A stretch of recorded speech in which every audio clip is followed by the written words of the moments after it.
This video is sponsored by War Thunder. What do generated frames and a Nvidia fan's dad have in common? Neither exist in real life.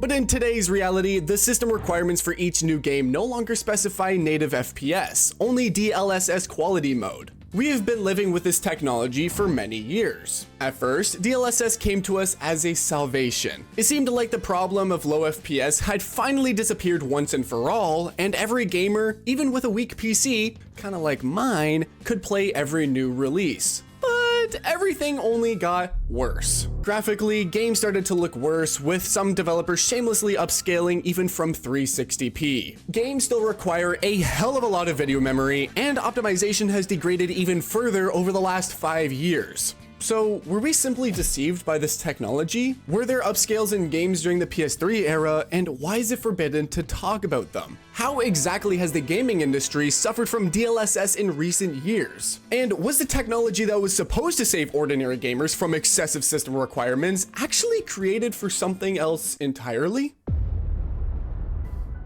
In general, gamers came up with the idea of upscaling images a long time ago. 20 years ago, back in the days of CS 1.6 on 4:3 square monitors, CS players figured out that if you run the game at a resolution of 800 by 600, the FPS becomes higher. However, there is a small problem. Simply stretching a low-resolution image creates an effect similar to pouring shampoo mixed with citric acid into your eye, or simply playing Switch 2. But even many years ago, this method of upscaling was only relevant for those who played online games. Gamers who played single-player games could no longer use this method. During the PS3 generation, when monitors were older, the image was stretched using a simple method of nearest neighbor interpolation. This is when each new pixel is simply assigned to the color of the nearest pixel. The method was quite simple without any smoothing or cool technologies from Nvidia, but at least it allowed you to play The Last of Us on PS3, although it looks pretty crappy to modern gamers.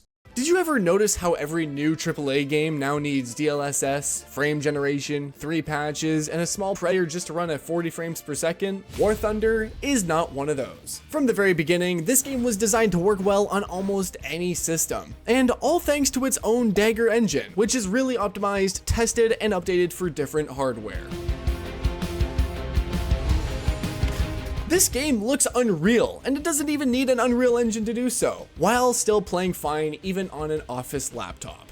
And all this despite the fact that War Thunder is the largest military action game with vehicles in history. There are over 2,500 combat vehicles, tanks, planes, helicopters, and ships from the 1920s to the present day. But what I like the most is that War Thunder has the most detailed damage system of any game. There is no such thing as HP. In this game, each module, such as the engine, fuel tank, and crew, can be knocked out separately, and different shells behave the same way they do in reality. And when the vehicle explodes, the game shows an x-ray where you can see which shell hit, what it pierced, and why everything flew apart, and it looks very beautiful. The game also has a new mobile version for iOS and Android. The full War Thunder in your pocket with normal controls and the same large-scale battles. The game features deep customization, camouflage, decorations, historical markings, and if you want to make your equipment unique, the possibilities are almost endless. The game is free on all platforms, so follow my links in the description or pinned comment. New players and those who haven't logged in for 6 months will receive a massive bonus pack on PC and consoles. Several premium vehicles, the unique Eagle of Valor decorator, 100,000 silver lions, and 7 days of premium. This offer is limited in time. Many years passed before developers needed real help to get their games running on modern hardwares. Talk of upscaling began with the arrival of the PlayStation 4 Pro on the market. At the time, console gamers were promised 4K gaming for the first time in their lives. They and I are still waiting for this promise to be fulfilled, but back in 2016, people were still largely loyal to the big gaming companies. Of course, no one got 4K back then. Even now, only about 4% of gamers can run in true native 4K. However, as a demonstration of the console's new capabilities, we were shown Horizon Zero Dawn, which stretched to 4K using a method called Checkerboard rendering. And in the era of PS4 Pro and Xbox One X, this shit was very popular. In short, checkerboard rendering is when the engine draws only half of the pixels in a checkerboard pattern and reconstructs the rest from neighboring pixels and previous frames. However, this upscaling method was shit. The stretched image began to flicker with any movement. The frames looked noisy and generally unstable. Therefore, pure checkerboard rendering is almost never found in games. But this primitive technology gave us something that, in 5 years, would help us better sell DLSS and other upscalers, namely various forms of temporary smoothing to mask various artifacts. And it was at this moment, somewhere in the offices of Nvidia, that something happened that would forever change the gaming industry. Worsen the image quality, but make a lot of money for this company. The programmers at Nvidia thought, why the hell are we using only information from the current frame to fill in the frame? Why not use the previous frames too? Especially since adjacent frames in a video game are usually very similar to each other, right? This was their first, but not their last mistake, which doomed DLSS from the start. The very essence of this technology, namely the use of previous frames, makes it impossible to display the image correctly. So when, in those same 33 milliseconds at 30 FPS or 17 milliseconds at 60 FPS, the position of objects, their shadows, and lighting change in the game, DLSS actually tries to draw the past. And the past, as we know, looks very beautiful, but not accurate. But that didn't stop investors. Now, one of the things that we taught it to do is something really incredible. And so we taught the neural network this thing, and we're calling the Nvidia DLSS. You see, this technology was first shown in 2018 during the presentation of the new generation of RTX graphics cards. It was a high-profile event. The legendary GTX era was over, and Nvidia showed us a completely new line of 20 series GPUs, as well as their new ray tracing technology. But DLSS was only given 2 minutes out of an almost 2-hour presentation, a small feature that was simply intended to fix what RTX would do to the system requirements of games that were about to be released. Was it because they didn't believe in this technology at first, or was it because they knew what consequences it would bring in a few years?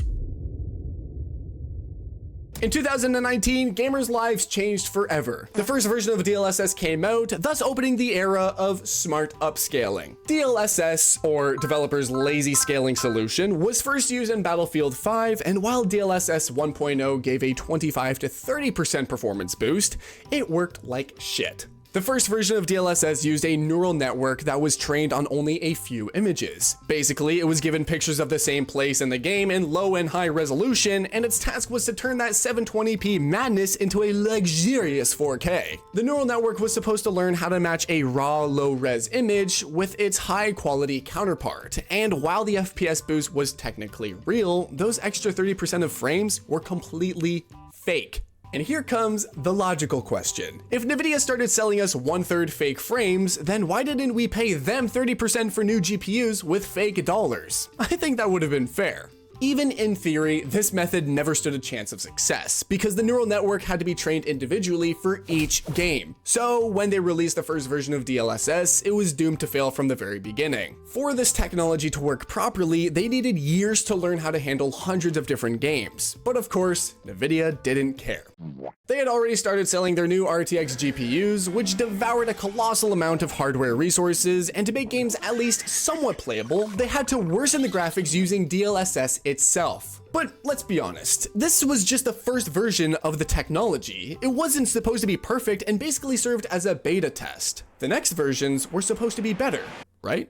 In 2020, Nvidia released DLSS 2.0, the version that was supposed to fix everything. But instead, it just learned to better hide its own problems. The algorithm used data from more previous frames, trying to restore sharpness through so-called motion vectors. Simply put, it tried to predict where the image was moving, and the faster it moved, the worse it looked. In 2022, Nvidia went even further and added frame generation. Now, between two real frames, DLSS simply invents a third, a synthetic one. Visually, everything looks smoother, but in fact, the game doesn't become faster or more responsive. And although each new version looks smarter, all this only gave developers even more reasons not to optimize their games. DLSS supposedly saves frame rate, but in reality, it just covers up lazy work. But that's not even DLSS's biggest problem. With each version, it seems to get smarter, but it feels like Nvidia is just trying to mask the problems it created itself. Yes, the algorithm works more stably now, but at the same time, to play with DLSS, you need an RTX graphics card. And not just some 3060, but something newer, because tensor cores aren't standing still either. Oh, and how can I not mention AMD with its FSR, a technology that does the same thing only without neural networks. It's simple upscaling with post-processing filters, and it works on any GPU. But obviously, without a neural net, it's not as smart. All of these upscalers, DLSS, FSR, USSR, have their own area of use. They're supposed to help rendering when the image is already of good quality. But developers saw an easy way out. They can now stop optimizing games for native 4K and just render them at 1080p or even 720p, then let artificial intelligence paint over everything on top. DLSS can look really good in 4K, somewhat tolerable in quad HD, but when you see a game in full HD with DLSS on, that's full-on degeneracy. The algorithm simply has nowhere to get data from. It tries to reconstruct details from blurry artifacts like a drunk blind artist trying to paint. And the worst part? It works. Developers realize they no longer have to bother with optimization, balancing shadows, or texture quality. Now it's enough to slap DLSS into a game, write AI supported on the menu, and ship it. Frame generation just adds to the circus too. Between two real frames, the algorithm just invents a third to create the illusion of smoothness. For marketing, it sounds amazing. FPS doubled!